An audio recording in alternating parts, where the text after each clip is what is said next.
आज की इस वीडियो में हम बात करेंगे आईजीआईएमएस पटना कंप्लीट गाइडेंस के बारे में। काउंसलिंग का फॉर्म कब आएगा, कॉलेज के अंदर कैसा इन्वायरमेंट रहता है, कॉलेज का फीस स्ट्रक्चर क्या है, अगर आप कॉलेज बीच में छोड़ के जाते हैं तो क्या पेनल्टी लगेगा। ये मुझसे पूछे जाने वाले मोस्ट कॉमन क्वेश्चंस थे, तो इस पर मैंने सोचा एक लॉन्ग वीडियो बनाई थी। ठीक है, तो मेरे हाथ में है अभी आईजीआईएमएस पटना का प्रॉस्पेक्टस और मैं आपको बताती हूँ कि इसमें क्या क्या मेंशन है। ठीक है, तो प्रीवियस ट्रेंड के हिसाब से अगर एप्लीकेशन फॉर्म आएगा आईजीआईएमएस पटना का तो सितंबर में आएगा। ठीक है, अगर उससे पहले आ गया, अगस्त में आ गया, तो मैं उस पर भी वीडियो डाल दूंगी। ठीक है, इस पे ऑफिशियल वेबसाइट मेंशन कर रखा है www.igiems.org। ठीक है, तो आपको भी अगर मन है तो आप डेली डेली अपना ऑफिशियल वेबसाइट चेक करके देख सकते हैं। ठीक है, उसके बाद इसमें एक कॉन्टैक्ट नंबर दिया गया है। मे भी ये कॉन्टैक्ट नंबर अभी चेंज हो गया है, मैं नया वाला कॉन्टैक्ट नंबर देख के अपलोड कर दूंगी। ठीक है, उसके बाद से सीट मैट्रिक्स दिए हुए हैं कि कौन से कोर्सेज में कितने कितने सीट्स अवेलेबल है। ठीक है, तो मैंने इस पर अलग से शॉर्ट वीडियो भी डाल रखा है, लेकिन अगर आप लोग को चाहिए तो मैं इसका फोटो लगा देती हूँ। ठीक है, आप लोग अच्छे से चेक कर लेना किसमें किसमें कितना सीट है, कितना मेल का सीट है, कितना फीमेल का सीट है। फीमेल के लिए 1/3 सीट जो है वो रिजर्व है। ठीक है, उसके बाद आ जाते हैं इधर रिजर्वेशन पे।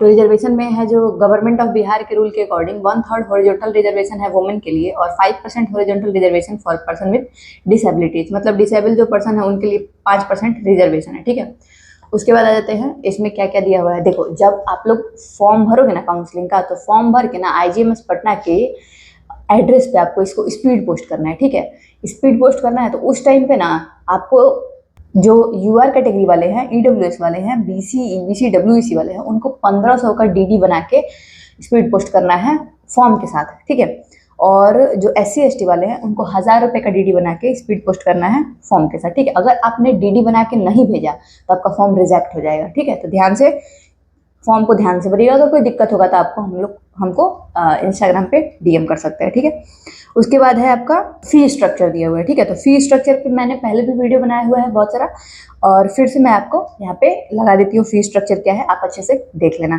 ठीक है, चलो आगे बढ़ते हैं।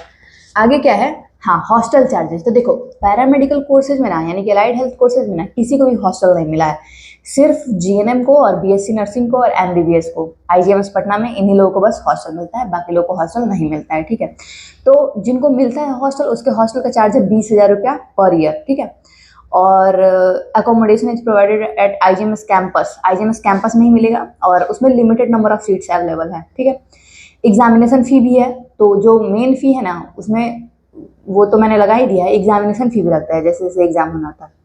अब आ जाते हैं पेनाल्टी की बात करते हैं, जो सबसे ज़्यादा मुझसे पूछा गया था कि पेनाल्टी कितना लगता है अगर हम कोर्स को बीच में छोड़ के जाते हैं तो। ठीक है, कुछ लोग पार्शियल ड्रॉप भी लेते हैं कि अपना पढ़ाई कर रहे हैं नीट के लिए, एमबीबीएस के लिए पढ़ाई कर रहे हैं और इधर साइड से अपना एडमिशन ले लिया, तो पेनाल्टी कितना लगता है। तो देखो, सबसे पहले जितना तुम्हारा टोटल ट्यूशन फी है ना वो तुमको भरना पड़ जाएगा। ठीक है, और टोटल ट्यूशन फी के साथ साथ 25,000 रुपया और एज अ पेनाल्टी तुमको भरना पड़ जाएगा। ठीक है, मतलब अगर मान लो टोटल ट्यूशन फी तुम्हारा 1,70,000 था तो वो अब प्लस 25,000 भरना पड़ जाएगा। ठीक है, तभी तुम्हारा ओरिजिनल डॉक्यूमेंट तुमको वापस होगा, अदरवाइज नहीं होगा। ठीक है, अब देखो, जिस दिन तुम काउंसलिंग कराने के लिए आओगे ना, जिस दिन तुम्हारा एडमिशन होने वाला होगा, उस दिन तुमको 10,000 की डीडी बनवा के लेके आना है। ठीक है, और वो 10,000 की डीडी जो होता है वो नॉन रिफंडेबल होता है, और वो किसके फेवर में बनाना है, तो in favour of director IGIMS Patna. जब काउंसलिंग का फॉर्म आएगा तो फिर से मैं एक बार गाइड कर दूंगी। ठीक है, या फिर आप लोग मुझे इंस्टाग्राम पर डीएम कर सकते हो, मैं अपना इंस्टाग्राम आईडी मेंशन कर देती हूँ। क्या करना है क्या नहीं करना है, प्रीवियस फॉर्मेट पे आपको एप्लीकेशन फॉर्म डाउनलोड नहीं करना है, डाउनलोड करंट ऑफिशियल वेबसाइट पे जो आएगा उसी को फिल करके भेजना है। ठीक है, उसके बाद से डिमांड ड्राफ्ट ओरिजिनल भेजना है। ठीक है, ओरिजिनल डिमांड ड्राफ्ट आपको भेजना है, उसका फोटो कॉपी नहीं भेजना है। ठीक है, इनकम्प्लीट एप्लीकेशन फॉर्म नहीं भेजना है। ठीक है, स्पेलिंग वगैरह सही सही लिखना है, सब कुछ अच्छे से सारा कॉलम फिल करके फोटोग्राफ्स वगैरह लगा के तब भेजना है। उसके बाद क्या क्या इंपॉर्टेंट आपको डॉक्यूमेंट्स हैं जिसका फोटो कॉपी आपको एप्लीकेशन के साथ अटैच करना होगा। फोटो कॉपी, ध्यान देना, फोटो कॉपी, ओरिजिनल नहीं।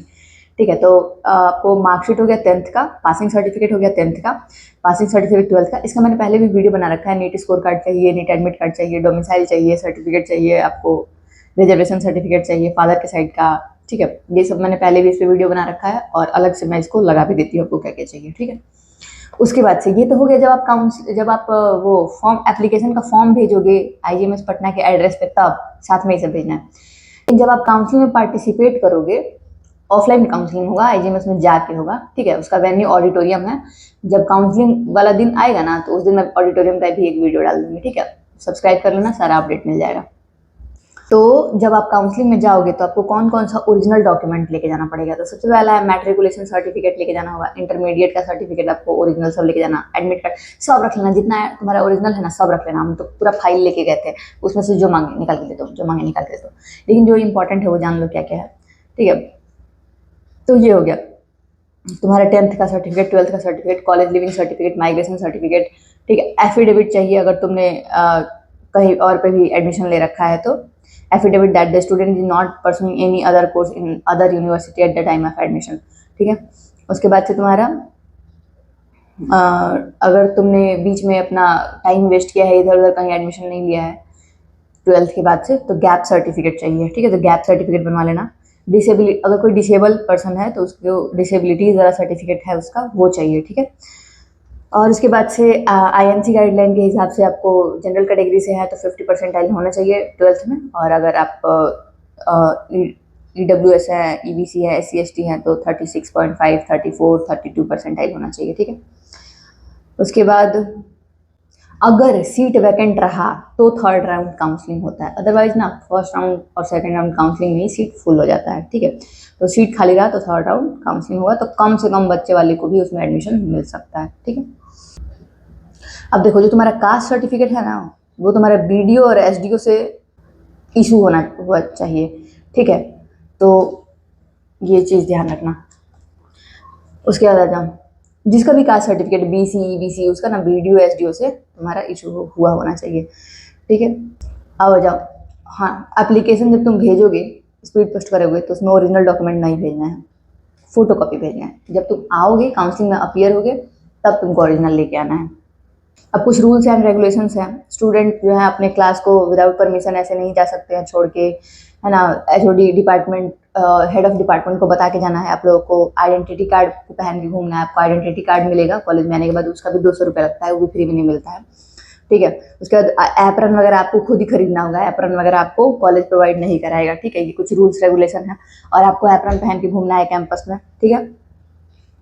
उसके बाद से हॉस्टल में जिन लोगों को हॉस्टल में मिलेगा वो हॉस्टल का भी कुछ रूल रेगुलेशन है, ठीक है। उसमें भी आपके मूवमेंट को देखा जाएगा कि आप क्या कर रहे हैं हॉस्टल में, क्या नहीं कर रहे हैं, कब आते हैं कब जाते हैं, ये वगैरह वगैरह है। 80% अटेंडेंस होना चाहिए, यहाँ पे लिखा हुआ है प्रोस्पेक्टस में, student must obtain 80% attendance in aggregate, और जिनका 75% से ज़्यादा है वही एग्जाम दे सकते हैं, ठीक है। 75% से कम वाले एग्जाम नहीं दे पाएंगे। मैक्सिमम 10 दिन कहीं आप सिक लीव ले सकते हैं, उससे ज़्यादा का नहीं ले सकते हैं, उससे ज़्यादा का लेंगे तो आपका एग्जामिनेशन में आपको दिक्कत हो सकता है, ठीक है। कॉलेज कैंपस में आपको डिसिप्लिन मेंटेन करना है, कोई भी ऐसा नौटंकी ड्रामा नहीं करना है, कोई भी आपको इररिस्पेक्टफुल बिहेवियर नहीं शो करना है किसी के प्रति, ठीक है। तो वो सब रूल रेगुलेशन में दिया हुआ है। हाँ कुछ एंटी रैगिंग के लिए भी लिखा हुआ है, अगर प्रोस्पेक्टस आएगा तो आप लोग एक बार इसको अच्छे से पढ़ लेना।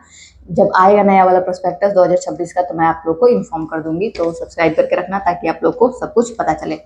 अब कहते हैं कॉलेज के माहौल के बारे में थोड़ा सा जान लेते हैं कि हमारा कॉलेज का माहौल कैसा है। तो देखो जो बिहार के बच्चे हैं ना उनके लिए IGMS पटना बेस्ट कॉलेज है, क्योंकि बिहार में ये टॉप रैंक पे आता है IGMS पटना।